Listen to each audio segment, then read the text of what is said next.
everyone, I'm Clue. Welcome back to my 10-hour challenge run for So Dungeon 2.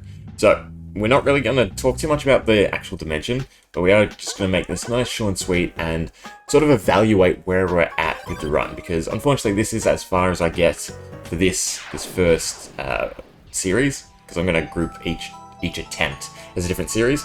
So, we've run our magic clocks, and that's the big first issue we need to sort of address. There's 15 magic clocks. We unlock it in Dimension 2, so you can discount Dimension 1.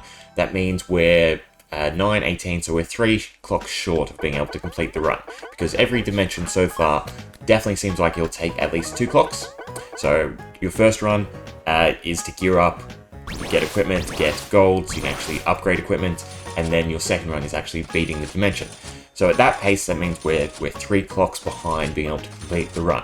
So this means that we now need to sort of figure out how exactly we can get those 3 clocks back. The easiest way is if we can do Dimension 2 without a clock, so that means the first attempt has to be the best attempt. Very doable. I just need to gear up, get enough iron, and maybe a little bit of gold to upgrade stuff, so that I can do Dimension 2 in one go, unlock the magic clock right at the end, and then take it to Dimension 3. As for Dimension 3, this is the first major hurdle that we're going to face. I need to get Dimension 3 down to 1 run. If I can get down to 1 run, then all of a sudden we have 14 clocks left and 7 dimensions, so perfect math. Each of those can take 2 clock runs, and we're good to go all the way through. So that's the first major goal I'm going to set, is the next series or the next long run attempt is going to try and get Dimension 1, 2, and 3 done. Well, Dimension 1 not in 1 run, but Dimension 2 and Dimension 3 both in 1 run. And that's definitely going to be better for the pace and better for the magic clocks. So what this means is now we need to sort of evaluate how do I accomplish this? The first thing that comes to mind looking at the run structure we've come to, I need to get the Mystics to 25. Recharge is very impactful to be able to heal and progress in a longer segment. So I think I'm going to try and attempt getting the Mystics to 25 before we leave Dimension 1, and just really try to stack up on gold, maybe unlock some extra bag resourcefulness levels, so I can take more resources with me, because honestly, being able to gear up at the start of Dimension is just so impactful. It's really the only reason I can't get the majority of dimensions done, because it's where a majority of our scaling come from. The other sort of retrospective to have is the setup. So right now, the comp I'm using is 1 Mystic, 2 Nurses, 3 Carpenters. This is flawed. I think there is a better way to accomplish this. Nailed it, and Torment are just too slow for the run. I need to keep attacks down to striking speed, so to speak. The Biohazard on Nurses isn't too slow. It's still quicker than Nailed It, and I think has a lot more use just because of the damage. How it scales is significantly better than our internal scaling through equipment and relics.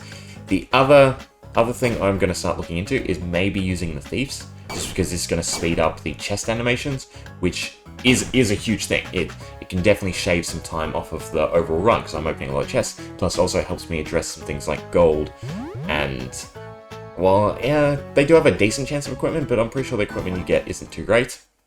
The other big hurdle is this guy right here. So he is definitely going to be the hardest boss to get by, simply because he is a damage check. If we don't have the damage to out DPS his healing, there's nothing we can do. Doesn't matter if we can survive like I am right now, we can't out DPS his, I want to say it's like 8,000? We'll see in a second because he'll heal sooner or later. But yeah, if I can't get damage to the point where I can out DPS that, then there's no point to the run. I'll have to either slow down, really try to stack up essence, upgrade the attack relic. It's definitely the first major hurdle. We've accomplished a lot of things, but we need to find a way to address this guy, because if we can't beat his healing, there's nothing we can do. So how do I go about that? Well, I definitely need to start jotting down damage thresholds. So how much HP I need to survive each boss, how much does it heal for? Okay, heals for 2.5k, that's a lot better than what I was thinking. We're definitely way far from that damage. I think 208 is the best I'm doing on a Carpenter, so if you times that by 6, it's not even half the amount of damage he's healing. So there's still a lot of things I need to sit down, think about, and figure out, but we do have our goal. Get those first 3 dimensions done, 1 run apiece, and take the magic clock with us. Anyway, we'll leave it there. See you in the next one. Hope you enjoy.